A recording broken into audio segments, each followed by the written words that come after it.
All right. Welcome back to the GSMC Wrestling Laureate Podcast, brought to you by the GSMC Sports Network.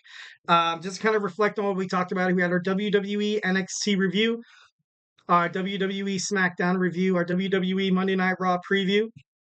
And now we're going to jump into our Monday Professional Wrestling Power Rankings. We're going to jump into the men's and the women's. Give me your opinions. Tell me who you think should be the top male superstar. Tell me who you think is the best women's superstar at this moment. So we're going to try to get this done under 5 minutes, but remember to use the tips and donations link at the GSMCpodcast.net with some of your questions, comments, and concerns. Tell me what you like. Tell me what you don't like.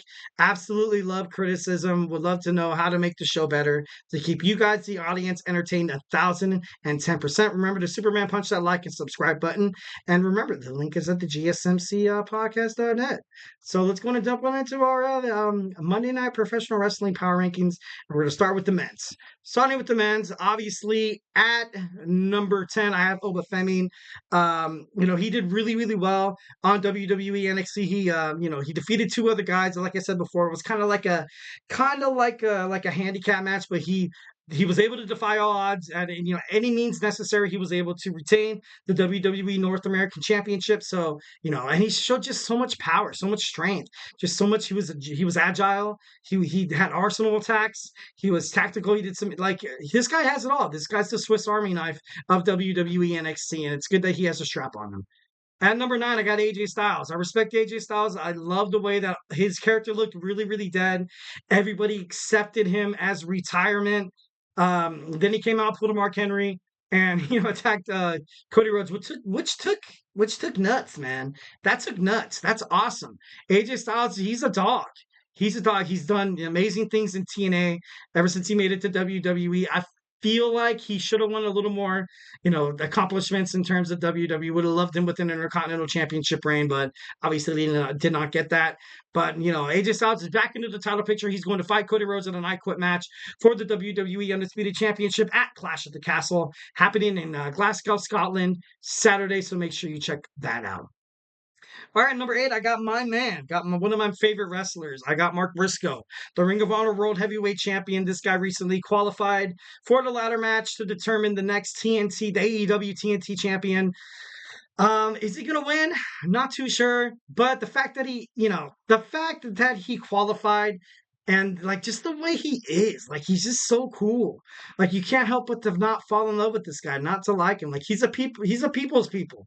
He's a people's person. If I had to be like, hey, who I want for president of the United States is someone that actually has been through heartbreak, someone who's been through economic turmoil, someone who's had some kind of, burden in society.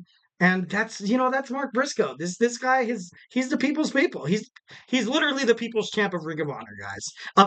Scratch that. Of all of professional wrestling. So, if you don't know who he is, check him out. He's freaking sick, bro. All right, at number 7, I got Trick Williams, the defending WWE NXT champion, successfully defends against Ethan Page. I kind of saw this coming, but at the same time, Ethan Page came with such huge haymakers. He came, obviously his contract with the WWE, Ava said he gets a shot at your NXT championship, Trick. Are you sure you want this? And Trick Williams was like, you know what? I take on any competitors right now because I'm that damn good.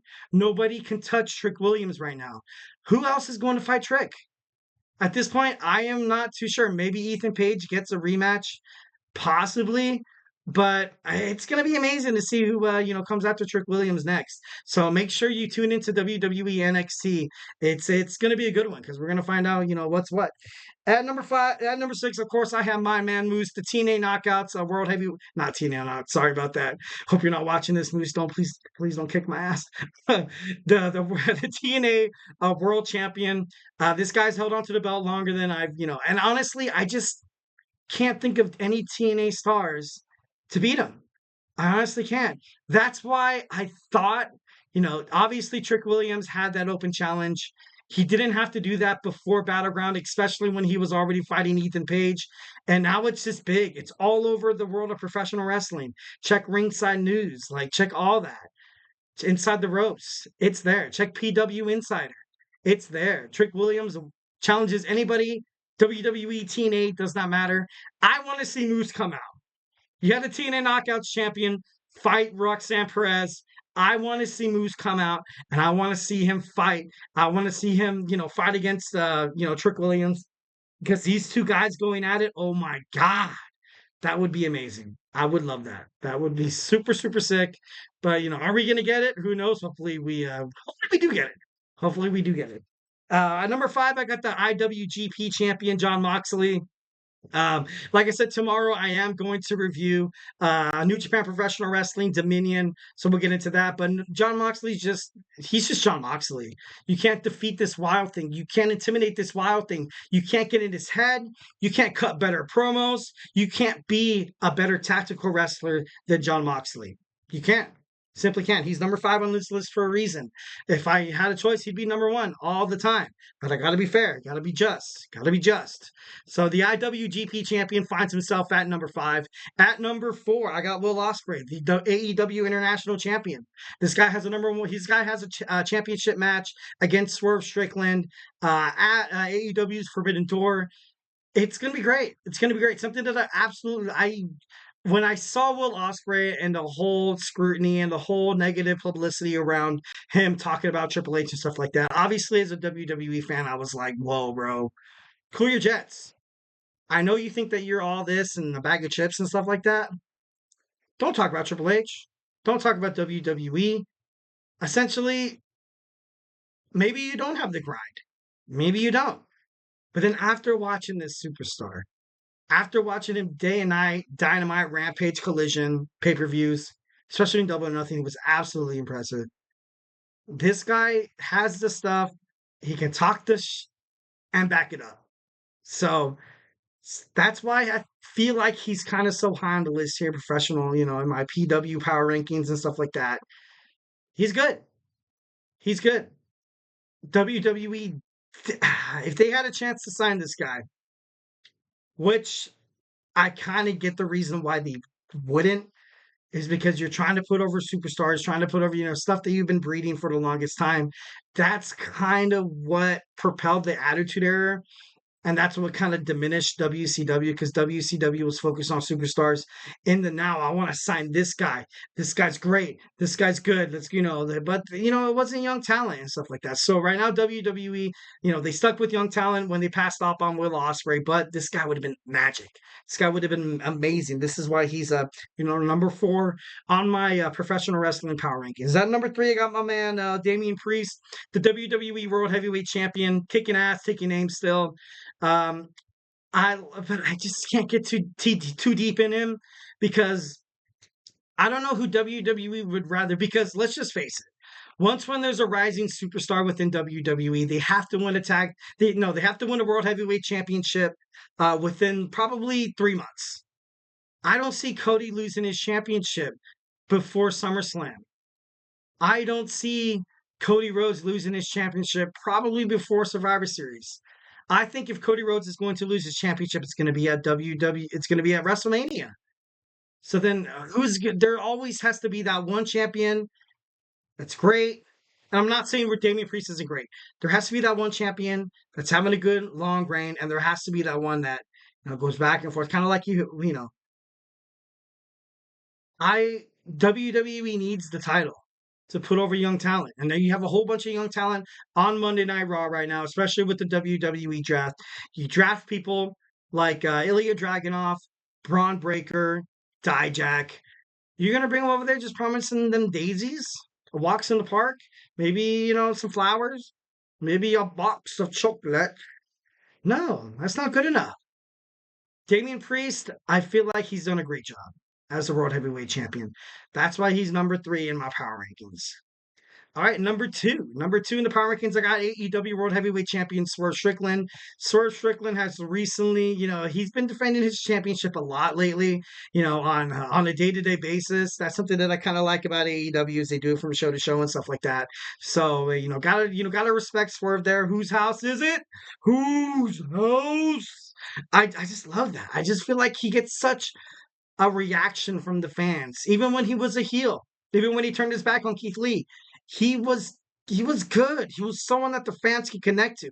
He was someone that the fans wanted to see on a day-to-day basis, fighting inside of the wrestling ring, fighting people like Samoa Joe, fighting people like Christian Cage, definitely fighting people. He's fighting the elite. I feel like it's just a matter of time until the elite try to find their way to kind of scrutinize and kind of get into the AEW World Heavyweight title picture with Swerve Strickland. But that's why I have Swerve. He's a fighting champion. He's defended it. He's represented the company pretty damn well since his title reign. So gotta respect Swerve at number two. And number one, of course, I got Cody Rhodes. Cody Rhodes. I bet you a lot of these guys have probably kind of, you know, I like Cody Rhodes, and he's number one on the list because of one reason. You moved off Roman Reigns. You moved off Roman Reigns to put the title on this man, WWE. And so far, he's been great. He's put on some good matches. He has good promos and stuff like that. Are the wrestling fans as into it as opposed to? But it's unfair. If you guys are constantly comparing Roman Reigns to Cody Rhodes, it's unfair because when Roman was inside of the WWE, he had the Bloodline storyline backing him. He had the storyline, and the storyline was so big. It was so big. It's hard for somebody like Cody Rhodes, especially after while he's accomplished within his wrestling tenure, to kind of compete with that. So you can't really dog on Cody Rhodes there. So let's move on to the women. I know, oh my God, I'm running out of time rapidly. So at number 10, I got Liv Morgan. Liv Morgan, I feel like it's still a bridge champion. I'm sorry, don't hate me, but I can't take her seriously right now. Her best promos are cut, trying to flirt with a guy who can't even, hold John Cena's jock strap. I'm just kidding. But no, like Liv Morgan, like Dominic Mysterio, like this is where your storyline wants to take you. Like Liv Morgan, I'm gonna say this. I feel like Liv Morgan's a better superstar without the title than she is with the title. So, that's how I feel about that. And all right, cool. Actually, I'm kind of happy that this is not working right now. This actually kind of does me pretty darn well. Actually, no, was that the wrong button?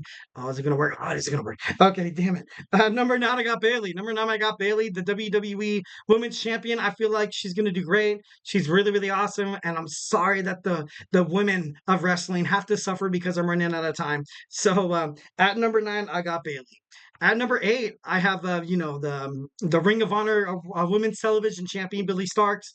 I love Billy Starks. I love her in MIT with of course you have Athena, and I forgot the other one's name. It's gonna kill me all night. But I feel like she's represented the company really, really well. She's like kind of like a steeple within the Ring of Honor. Everybody needs that secondary champion, and kind of like you have Sami Zayn as the Intercontinental Champion, kind of like how you have Logan Paul as the WWE United States Champion. They represent it pretty well. So I feel like Billy Starks has been doing really, really well. At number seven, of course, I got Becky Lynch. She is not signed. She's technically a free agent, but Becky Lynch is that damn good. So you always have to have the camera on her. You always have to, wonder what her next move is because sooner or later she's going to have to agree to a deal. Obviously, her husband Seth Rollins has re-signed with WWE, but she's accomplished everything in WWE. She's been with Seth for the longest time. AEW, the way they kind of run their shows, they can sign her big, big money, millions of dollars, and she would work less than what she did in WWE, at least half. At least half. She can be with her family more. She can be there with Seth. There's AEW superstars that are always backstage with WWE. So, that would want to surprise me if Becky Lynch, winds up in AEW. Right. And next, number six, I got Kelly Jordan. Obviously, you got to respect the inaugural NXT North American champion. So I have her at number six. So, at number five, I got Nia Jax. She's the queen of the ring. She has a match against Bayley, which I think she's going to win at SummerSlam. The sky's the limit. The sky's the limit. I definitely think she's going to kick some ass. Definitely think she's going to kill it. I don't see Nia Jax going anywhere, guys. I don't. At number four, I got Athena, the Ring of Honor World Women's Champion. Still has a historic reign. Still killing it from all the time. Hitting good promos, kind of being a steeple of what you expect in terms of women's wrestling entertainment and stuff like that. She sets the bar. Definitely love Athena. Miss her all the time. known as Ember Moon in WWE, and I know I say that every single time I bring her up. But yeah, at 3, I got Roxanne Perez. Roxanne Perez successfully defended her WWE NXT Championship against Jordan Grace at TNA Knockouts because of interference, man. Why does this always have to happen to somebody that I feel like they should get the strap? But I felt like kind of having the WWE NXT title on TNA would be a little problematic, but I don't know. It's just kind of crazy. She fought well. She fought well. I'm giving her the 3 spot because she did really, really well inside of her matches. She did not give up. She was the ultimate opportunistic person, and she did what she had to do to defeat the Juggernaut, Jordan Grace. At number 2, I got the timeless Toni Storm. I love Toni Storm. She has an amazing voice. She has a great promo capability. Usually, you don't get that right out of the gate. She's a well-respected superstar throughout New Japan Wrestling, throughout other independent circuits, the NXT UK. She's been a part of WWE, and obviously another ball you probably dropped. But Toni Storm, she's timeless. There's nobody on this earth that fights like Toni Storm, that could draw an audience like Toni Storm. And I'm not just talking about the SEX appeal. I'm not saying that, or that she kisses Mariah May and stuff like that. Like, I'm not just, it's professional wrestling, it's different. Like, sometimes it jumps from PG to PG-13. And that's just wrestling. That's just wrestling. So at number 2, I have the timeless Toni Storm. And at number 1, I know she lost against Roxanne Perez at WWE NXT Battleground. But at number 1, I still got Jordan Grace. I'm sorry. If you have a good, compelling argument, hit it up in the chat. But right now, no one's better than Jordan Grace still. Like I said, you had Ash by Elegance come Tatum Paxley. I kind of thought Tatum Paxley was going to be the one to issue and kind of take over that open challenge with Jordan Grace. But I still have Jordan Grace pretty high, and she deserves it 1,010%. I think she's the best women's wrestler in the world right now. And convince me, hit up the chat, convince me. All right, our 5th and final segment. I'm sorry I'm going so much overtime. I know a lot of you soccer fans are probably waiting for Emran, the GSMC Soccer Podcast host. But we're going to get through our memorial on Monday. Edward Umaga Fat Tooth. So, hey, do not go anywhere.